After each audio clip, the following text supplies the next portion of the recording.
Well, a very good evening to you. Thank you so much for tuning in to KUTV Weekend Live. We have so much stories that are lined up for you tonight. But first, let's get an introduction.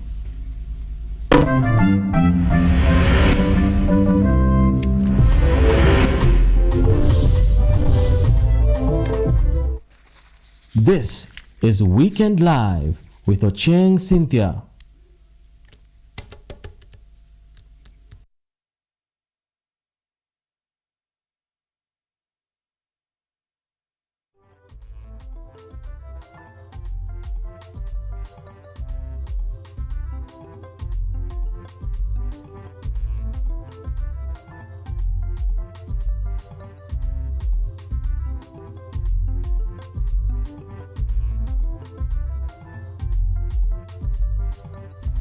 On the sign language interpretation is Zakenya Francis, but remember this podcast is live across all our socials. On YouTube it's KUTV News Kenya, on X it's KUTV_Kenya. We begin. The United Opposition has asserted that it will visit Inspector General of Police Douglas Kanje's office tomorrow. That is to question about the status of the investigation into the recent attack at Witima Church in Othaya. This is according to the Democracy for the Citizens Party leader Rigathi Gachagua, who also gave an ultimatum on the filing of the investigation. Listen in.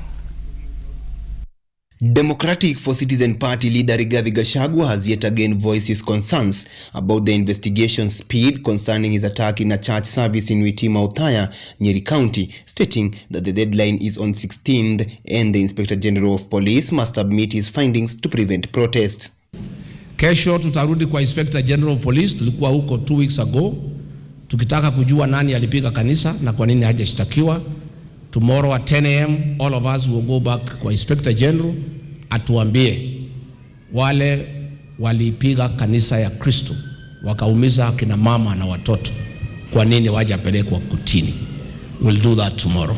Gachagua has questioned the dedication of the authorities, claiming that despite the fact that there is proof connecting the criminals to the crime site, police personnel and investigating organizations are hesitant to make an arrest. Ile vita tumeona kanisani hasa ya PCA, we were attacked in PCA Mweki, we were attacked in PCA Kariobangi, we were attacked in ACK Witima, and that attack of Witima reminds us of the 2007 attack on Kiambaa Church. Government, uchunguzi umemalizika na tunajua. All the officers who attacked us in Witima have been placed on the scene. Kwa member of parliament walienda kukula chakula baada ya kupiga kanisa inajulikana, lakini tunaona there is reluctance to forward the file to the DPP washtakiwe. This statement follows 2 weeks after the United Opposition confronted Inspector General Douglas Kanja at Nairobi's Vigilant House regarding purported threats against Kenyan civilians and opposition leaders. In view of recent instances targeting opposition individuals, such as disruption of Gachagua's meeting and church services, the group highlighted public safety and the defense of democratic liberties during that engagement. Niambie serikali, until those people have been prosecuted, the Church of Christ cannot forgive the government. Wapeleke hao watu waliumiza sisi kanisani. Kwa sababu hiyo maneno ya kanisani, attacking a place of worship is a terrorist act. And all those who attacked Witima Church and other churches are terrorists, and they should face the law, because that is the right thing to do. Gachagua, who later engaged the public, has of late continued to pile pressure on the opposition, stating that his former boss has lied to Kenyans and it is time for a new sheriff in town. Edwin Nyamo, KUTV. On the same breath, the Orange Democratic Movement politics has continued to take shape as the country nears 2027 elections, with the ouster of Edwin Sifuna highlighting the events. While in Mombasa County, the ODM leadership led by Senator Oburu Odinga called on their supporters to stand with the Kenya Kwanza government as they head to the negotiation table for a bigger cut in the government come 2027. Mombasa residents, however, asked leaders appointed Ali Hassan Joho as the flag bearer of ODM in talks, stating it's time for the coastal region. On the contrary, ousted Secretary General Edwin Sifuna was in Kitengela, where he continued with his resistance movement of leaving ODM.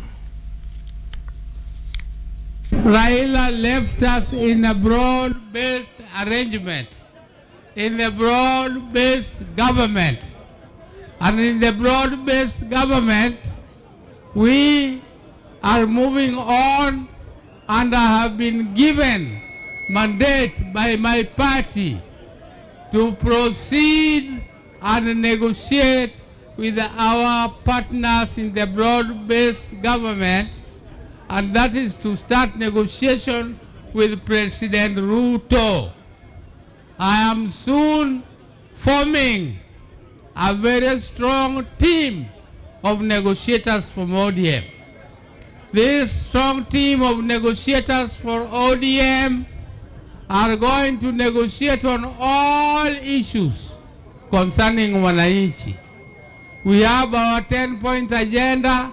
That one is being implemented, and our role is only to monitor its implementation. Tutalinda ground na tutalinda wananchi, na yale mambo yote baba alikuwa anaelezea na anayapeleka mbele, tutaendelea kuyapeleka mbele. Chama kikishaamua ni Oburu ama sivyo, wakati wetu utafika ama namna gani? Wakati wetu utafanya nini? Wakati wetu utafanya nini? Naambia ile sahi twamunga Daktari Oburu Odinga, twamunga hata William siku za usoni uko mbele, uko mbele, wazoee kusema Rais Hassan Ali.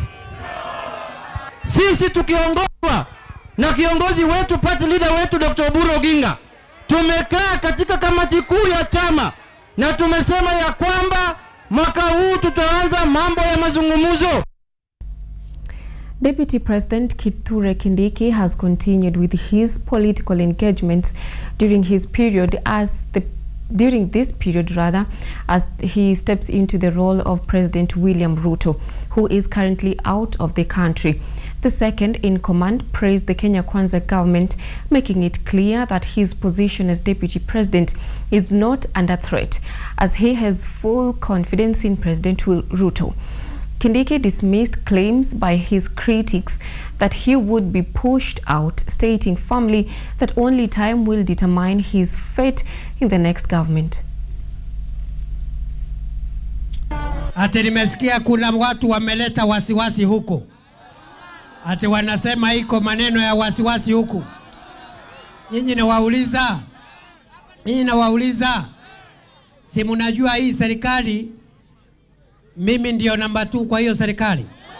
Ni kweli si kweli? Ni kweli si kweli? Sasa nauliza, hao watu wanaongea kama utukunya na rukunyota mbakia nyoro. Mimi nataka niseme hivi watu wetu. Mimi nataka kuwaambia mrelax. Mimi nataka kuwaambia mfanye nini? Mfanye nini? Na musiletewe wasiwasi na mambo madogo yale watu wanaongea, watu wa siasa. Mimi ndio deputy president wa Kenya, na hii kiti hakuna mahali kinaenda, na tukitoka hapa hakuna kurudi nyuma, ni kusonga mbele. Niseme nisiseme. Now, away from politics, let's get into health. Leaders from the Mijikenda community, speaking in Kwale County, called on the government to intensify anti-drug efforts, blaming widespread substance abuse among boys at 13 and 14 for the recent rise of machete-wielding juvenile gangs that is along Kenya's coastal region. Mijikenda leaders in Kwale County have called for government action, blaming rising machete gangs on the recent increase of drug abuse among the youths.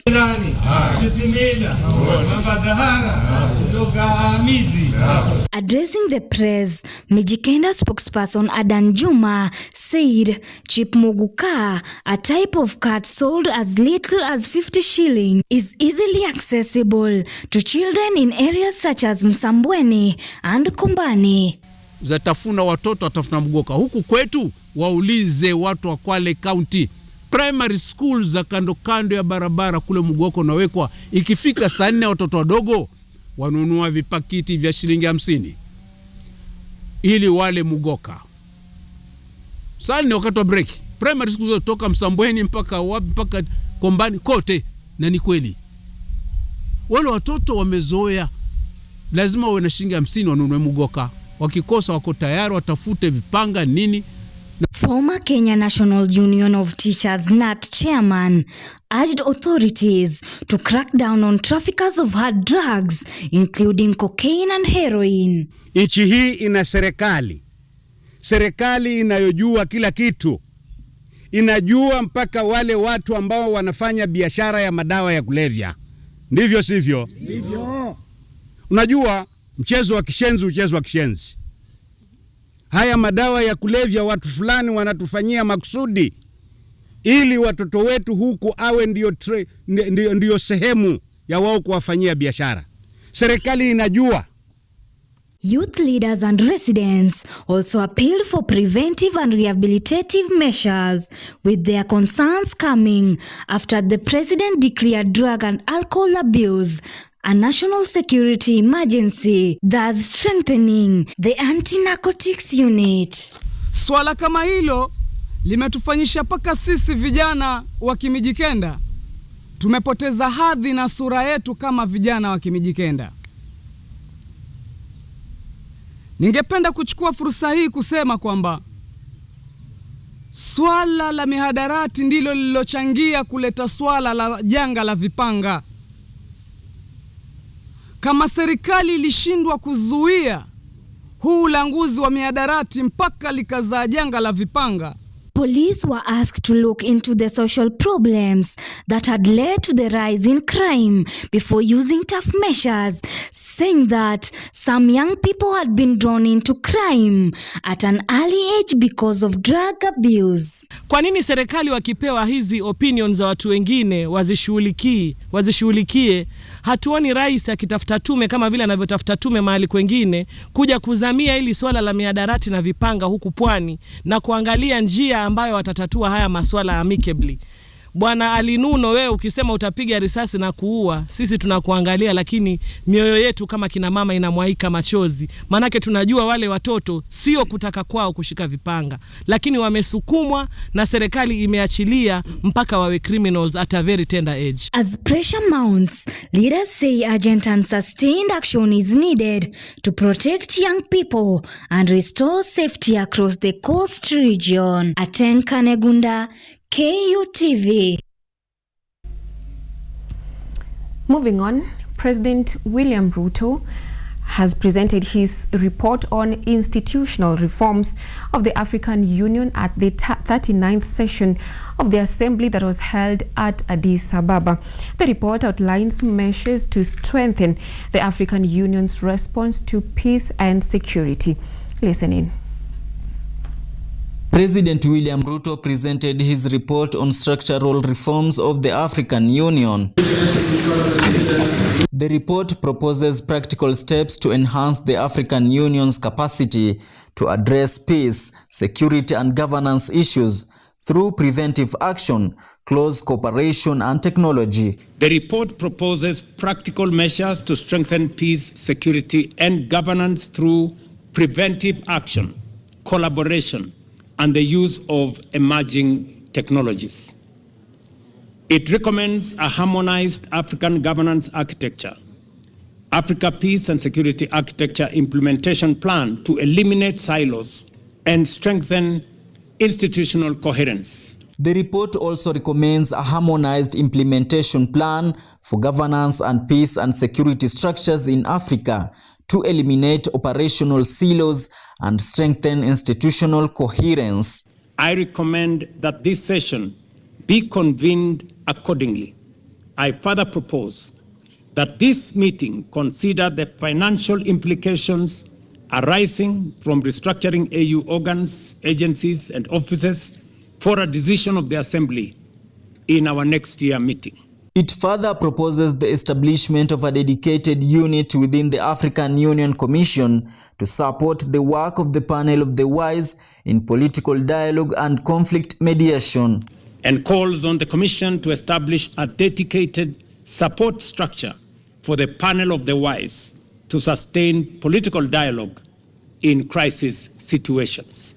Ruto proposed increasing the African Union Peace Fund from $400 million to $1 billion, strengthening preventive diplomacy and closing the gap between early warning and rapid response. It further proposes scaling the Peace Fund from $400 million to $1 billion, strengthening preventive democracy and mediation, closing the early warning response gap, reinforcing norms against unconstitutional change of government, and revitalizing Pan-African solidarity. Rajab Juma, KUTV.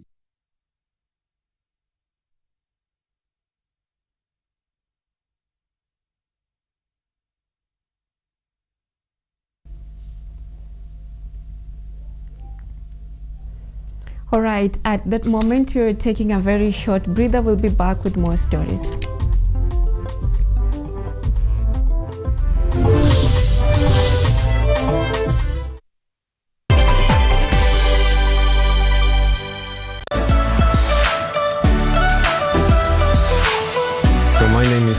I'm Associate Professor in the Institute of Philosophy of Jagiellonian University in Krakow, Poland, and I'm the main coordinator of the CAFE project, which is being here hosted by Kenyatta University. My name is Eva Hudoba. I am a project manager in this consortium. Keep watching cutting-edge research at Kenyatta University Television.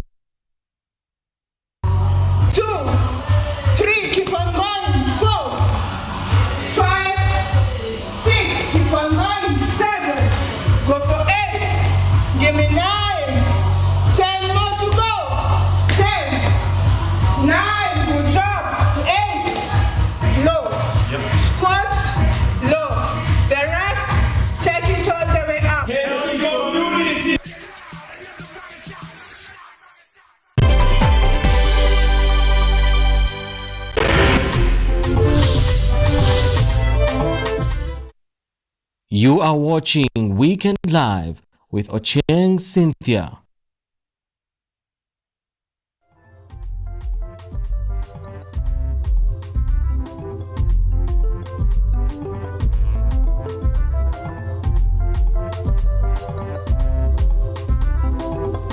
Welcome back, and let's keep on informing you. Now, National Assembly Speaker Moses Wetangula has highlighted Lamu Port's significance under the LAPSET project, saying it will serve Kenya and landlocked East African countries like South Sudan and Ethiopia, boosting trade, job and infrastructure. Speaking at Party Girls Secondary School in Lamu County on Saturday during the prize-giving day and women empowerment event, he urged youths and women to acquire skills, remain focused in education, and embrace inclusivity in politics to ensure sustainable development.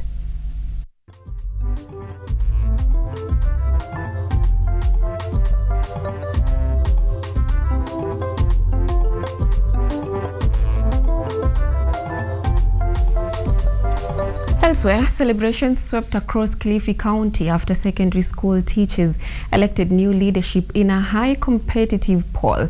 The elections, which saw many incumbent officials voted out, drew a large turnout of teachers from various schools that is across the country.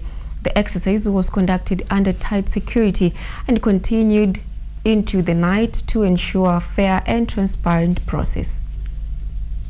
In the elections to empower a new team to lead a KUPPET, new names emerged, taking key leadership positions.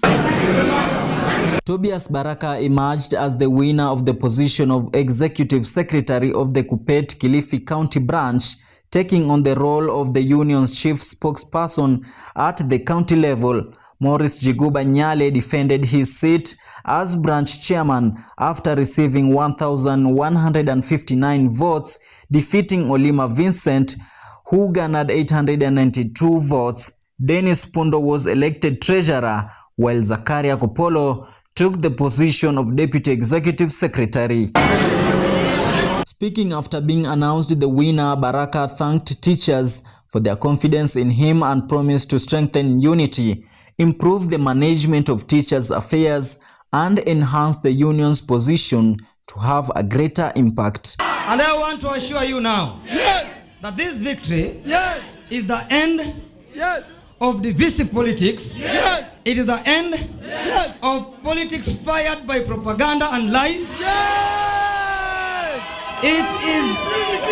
This is a victory that has cemented the spirit of unity for the teachers teaching in Kilifi. Meanwhile, Chairman Morris Chiguba Nyale thanked teachers for giving him another term in office and pledged true accountability along with fulfilling members' expectations. I want to assure you, you will witness transformation on how this branch is managed and how teacher affairs are being conducted.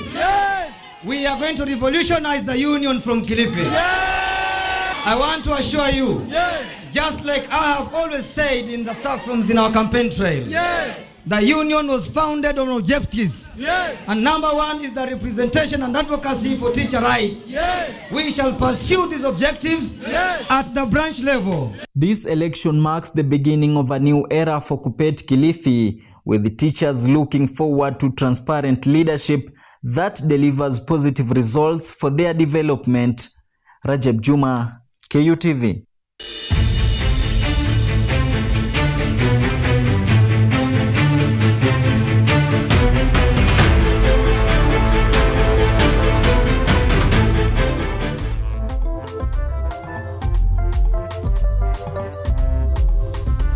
Let's do agriculture now. Beekeeping, that was once a simple cultural practice for households, has since been upgraded.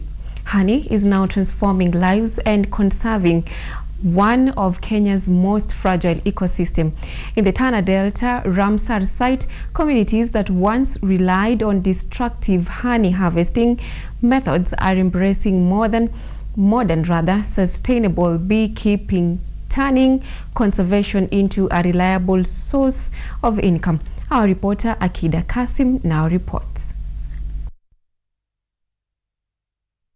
For generations, communities in Tana Delta harvested honey using traditional methods, often banning bees to access the combs, a practice that threatened bee populations and the ecosystem. But today, a quiet revolution is taking place. Through non-governmental organization, residents are no longer just protecting bees, they are building resilience, empowering women, and restoring the environment. Ufugaji wa nyuki ni ufugaji moja ambao haina expenditure nyingi, lakini iko na faida nyingi. Nikisema hivyo, season kama ni nzuri, mazingira, hali ya hewa ikiwa nzuri, shrubs hizi zikitoa maua vizuri, nyuki pia zina production iko juu. Meaning that katika upande wa kimazingira, kama mazingira iko nzuri, nyuki pia wanafanya vizuri. Tumepata mizinga so far ni 33 members na kuna members wengine zaidi wenye wangependa kupata mizinga. So far we have 107 beehives na naweza sema tayari tumeshaanza kuona matunda yake. Tunayahifadhi vizuri sababu ya hii mizinga. Wengine wanaonelea wapande miti ya maua. Wakipanda hiyo miti ya maua, mavuno yatakuja juu. Na hii delta pia itaongeza mambo ya uhifadhi wa mazingira. Research revealed that the Delta produces some of the Kenya's finest honey, attracting a partnership between organizations to produce commercial, conservation-friendly beekeeping. Under the new model, modern hives are installed and professionally managed, while communities earn income by harvest high-quality honey without harming the bees. We are increasing productivity of the beehive, because when you replace this comb that is built with wax in this manner, and the flowers are still in season, the bees quickly fill the combs up with honey. They don't need to build new combs, because building new combs, you're using nectar to make wax. The impact is already visible. Women who once depended solely on livestock and farming can now pay school fees, support their families, and invest in new livelihoods. Youth groups are earning hundreds of thousands of shillings from honey sales, while tree cutting has reduced as communities protecting bee habitats. Kwanza nilikuwa na 6,000 nimepata. Nilikuwa sikutarajia na nikaona faida mzinga. Kumbe mzinga iko na faida. Mara ya pili nikapata 7,500. Ndio nikaingia na morali nikasema hapana, wacha nitaongeza mzinga nyingine. Mimi kwa sasa niko na mzinga 2. Lakini venye saa hii mimi venye nataka niongeze hata kama ni 4 ili nikuwe na faida. Najua nitajiendeleza kwa maisha. Naomba watujenge hapa Tana Delta ili ya vijana wetu ambao hawana kazi wapate kazi hapo hapo. Watulete mtambo yani. Yani zamani kabla hiyo nyuki tunakamua ng'ombe ndio tuuze hiyo maziwa ndio tupate pesa. Pesa ya chai ama pesa ya kula hapo hapo kwa maziwa. Lakini wakati kwanza tumepata hiyo kazi, afadhali sahi. Beyond income, the project is strengthening environmental conservation in this globally significant wetland, a biodiversity hotspot and a vital home for migratory birds. Nature Kenya says beekeeping is proving to be a powerful tool for restoration, offering incentives for conservation while improving livelihoods. The main challenges in beekeeping has been lack of market. So essentially, in terms of impact, initially the women, they didn't have a voice, because in terms of resilience, they relied a lot on farming. But in the event that they didn't have good harvest, then the earnings were low. Is a product of bee nectar, where bees collect the nectar and they take it to a beehive. And the beehive has combs inside made by the bees. This nectar, when it's placed in the comb, forms what is called honey. And that honey is what is harvested and processed, and we buy that honey from supermarkets. As the 5-year commercial beekeeping program expands across the Delta, honey is not just boosting incomes, it is building climate resilience, empowering communities, and safeguarding one of Kenya's most important ecosystems. Akida Kasim, KUTV.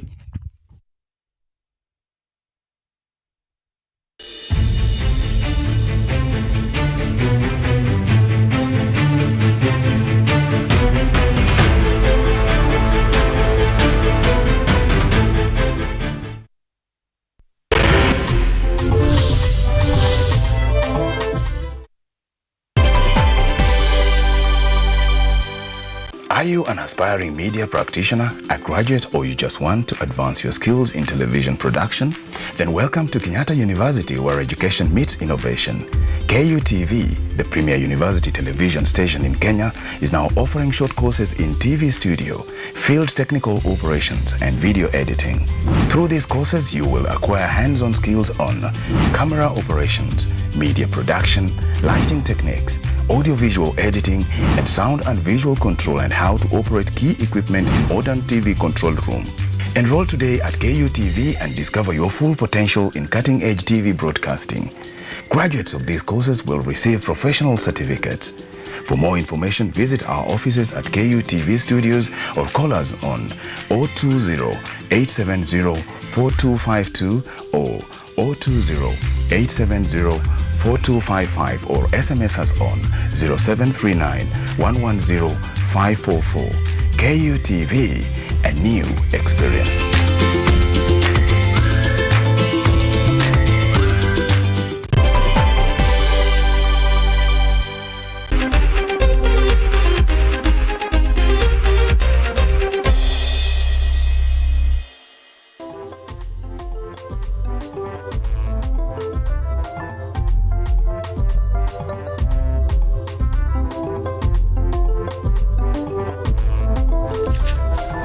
Now, let's get sporty. Gor Mahia extended their lead at the summit of the SportPesa Premier League to 6 points following a decisive 2-1 victory over APS Bomet at Kericho Green Stadium today.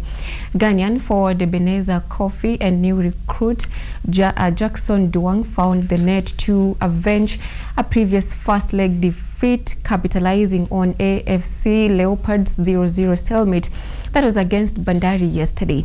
Elsewhere, Murang'a Seal secured a thrilling 3-2 win over Sofapaka, while the disciplined force derby between Ulinzi Stars and Kenya Police ended in a 1-1 draw. KCB and Kariobangi Sharks also shared the spoils in a hard-fought 1-1 tie.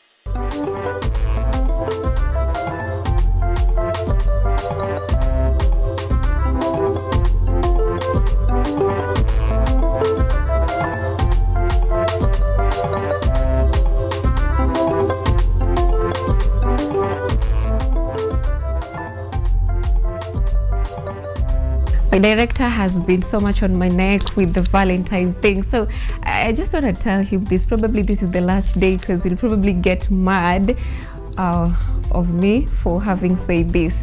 Now, if you did not receive your flowers yesterday, please, my director, is a hasira, okay, so it's okay. So today, that is all we had for you today, on the 15th day, just a day after celebrations of the Valentines, and just to be my backup. Should anything happen, just know it was my director. That is all we had for you today. Akinyi Francis has been on the side language interpretation, and all thanks to my producer, my director, of course. He's done a great job despite, all right? So do have a good night.